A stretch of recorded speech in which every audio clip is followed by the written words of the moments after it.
Sight of a celebration, the Astros sweeping the New York Yankees 4-0 in the best-of-7 American League Championship Series.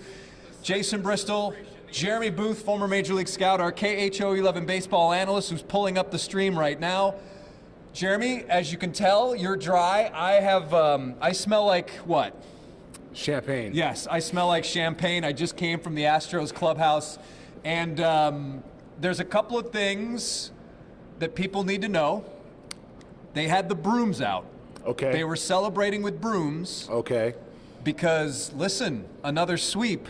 And I think this one meant a little bit more because it was in New York. Second of all, plastic lined everywhere, including the floor. So you have to shuffle your feet a little bit because there's bottle tops, there's flags. It's a celebration, Jason. And you don't want to slip. Yeah, you know. And third, Mm-hmm.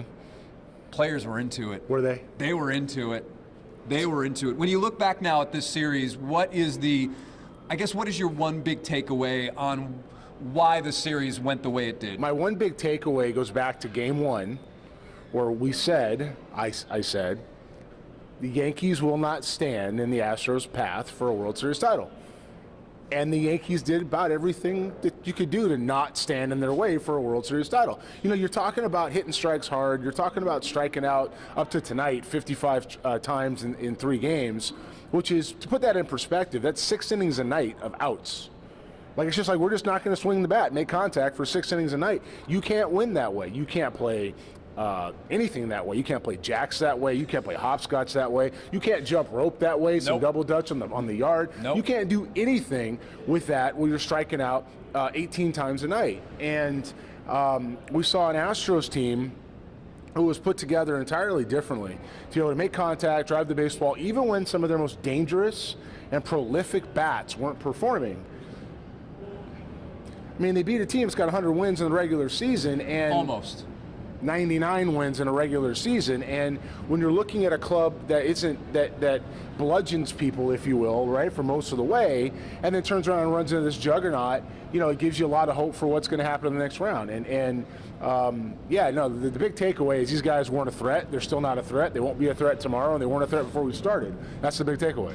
And right now behind us, they are cleaning up the stadium. It is misting here a little bit.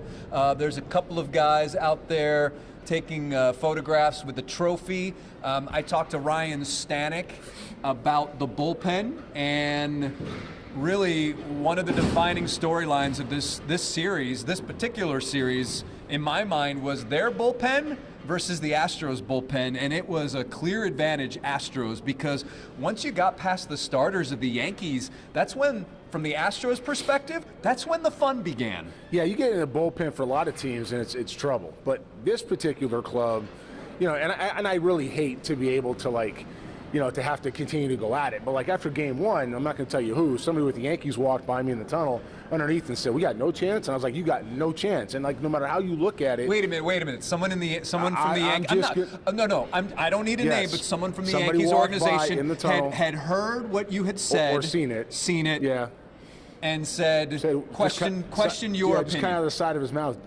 JB, you have no chance, none. And it's not something where, you know, the defense was gonna show up. It's not something where the offense was gonna show up. And you get into that bullpen, man. I mean, oh boy. I mean, it's a matter of guys out of roles. It's a matter of the same type of guy. You know, you get a guy like Loizaga who's pretty good. Mm-hmm. You get some other guys in that bullpen, and they're not always the same guy. You can vary looks, you can move it around.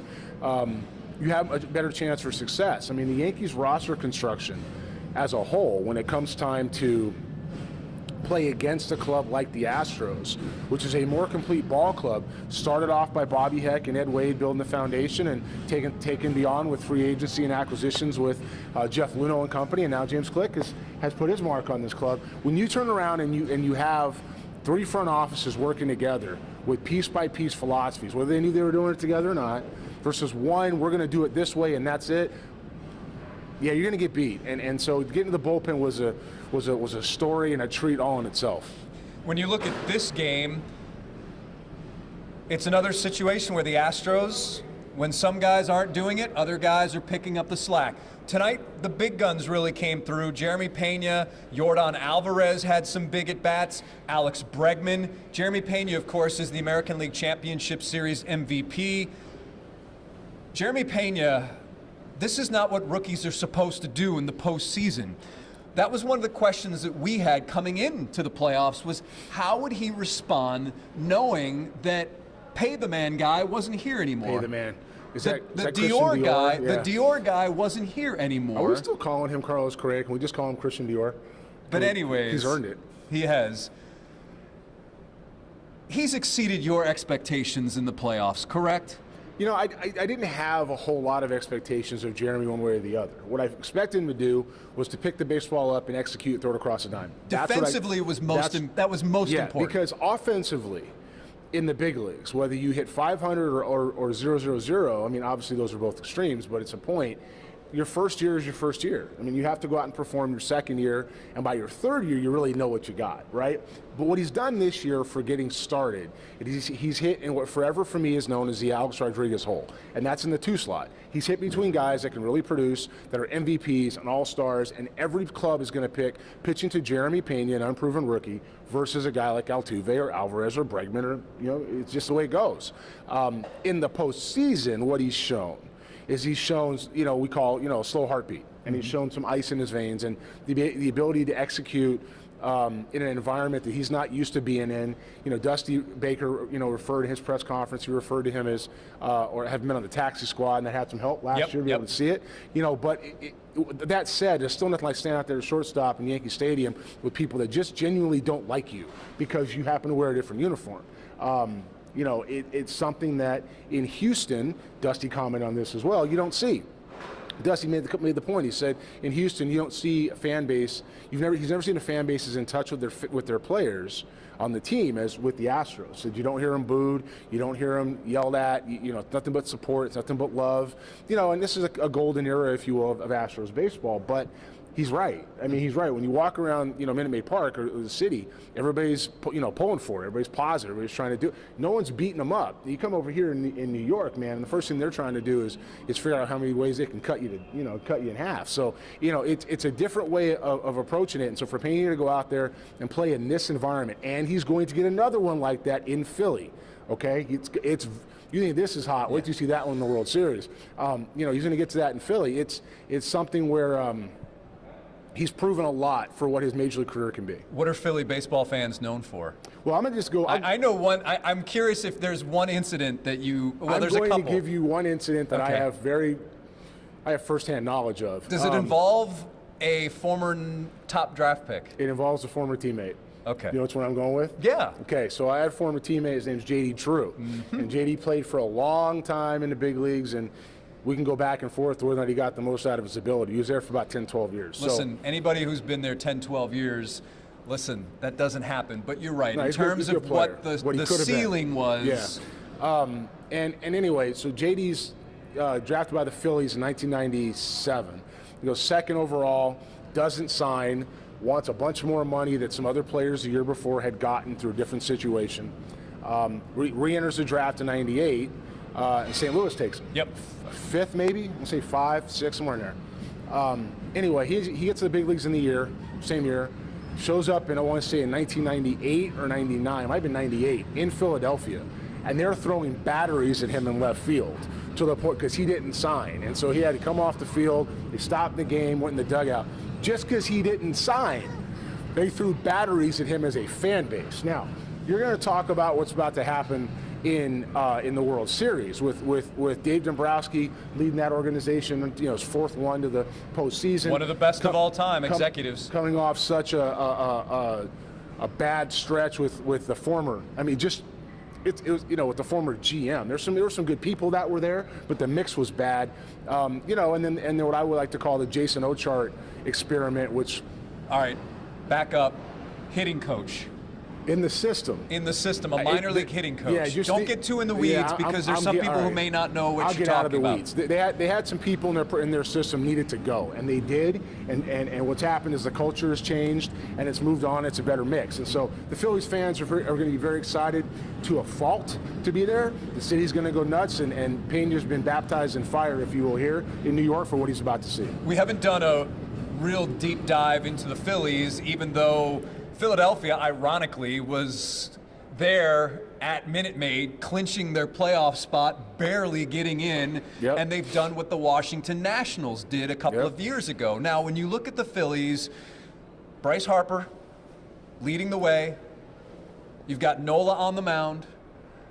They can run out some arms, but position by position, I think that the Astros overall are a much better ball club. And if you look at what Vegas has already put the odds out, they put the odds out as soon as Philadelphia won. They had the Phillies being an underdog to both the Yankees and the Astros. Yeah. So personally, when I look at that other side, I thought this in the NLCS, I thought the Astros, I think, can sweep either one of those teams in 4 games. Yeah, I don't know that I ever want to, for me personally, want to put a sweep on any series because it's the postseason. Potentially. But I don't disagree. And I think the Astros have a chance to run through the postseason 11-0.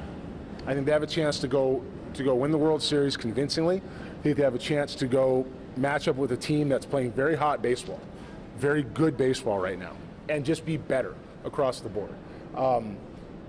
I think they're doing this for the Astros organization is doing this for a couple of reasons. Motivationally, whether they tell you this or not, they're clearly the class of the league. Whether they win the World Series or not, they're the class of the league. Now, they have to go prove it. They're the class of the league. But you've also got an ability to erase something that's in the back of everybody else's minds, no matter how you want to talk about it across the game. They get a chance to go wipe out 2017 and just legitimize that by winning it in 2022. And let's just get this out there now, because I have been over time, not so much this regime, but the last regime, very, very critical of the culture and the way they went about it. And I got, people are upset. Oh, one wrong. And I'm going to say it to you. I'm going to say it to you this way: as bad as that culture was, that's as good as this clubhouse is. That's as good as this culture is now that Jim Crane and Dusty Baker and James Click have put in place. It's the way that these guys are playing. It's the coaching staff. This is the best team in the game. And it doesn't have any signs of slowing down at this point with the people they've brought up. Now, you got to go do it every night in, night out, and you do it every year. But when it comes to what they're going to do now, what the hopes are, what the outlook is for the city of Houston, for the Houston Astros, it's pretty bright. It's pretty bright today, and it's pretty bright for the next couple of years. All right, so Mike is watching here on Facebook. He has a good question. I think Dusty did well setting the ALCS roster. I will just interject that it's not just a Dusty decision. Analytics are involved, the front office. Dusty told us prior to each of the playoff series, I just have one vote. So it's not all Dusty. But he said, do you think he, Astros, will leave it as is or add a position player and keep a reliever off?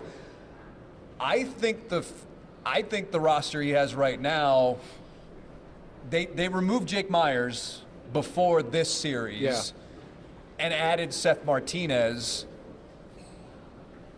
I know there's always this idea of potentially adding a lefty, but when you look at what some of these Astros pitchers do against left-handed hitters, I don't know if that's needed. I think, personally, I think they may stay with this roster. You look at every club and you decide, where you can tweak to better match up. But sometimes you just don't mess with anything. If it ain't broke, don't fix it, right? And this is a pretty good club is the way it's constituted. I mean, we talked about it the other day. You got Ryan Stanek, who led the bullpen in ERA, who isn't getting the rock right now. I mean, it's a different club, top to bottom. I think you stay with this roster. Dusty does have one vote. James Click will weigh in. The analysts will weigh in. The coaches will weigh in, and then they'll make a decision. It's the one thing about this organization that a lot of people have started to discuss is that Dusty manages by feel and accepts the numbers, and James Click does his thing by numbers and accepts the feel. It's a interesting dichotomy they've got. It can be an interesting balance, but at the end of the day, this roster is fine the way it is. You have probably 30 guys that could go out and win a World Series on this team. The starting pitching has been so good. Lance McCullers had a rough outing in this one. Lance McCullers, when you look at the final numbers of Game 4, 5 innings, 8 hits, 4 runs, 3 earned. He did strike out 6, walked 1. Before the game, you had mentioned that this kind of condition here in New York, cold, windy, kind of misty, that's hard on a pitcher who relies a lot on breaking stuff.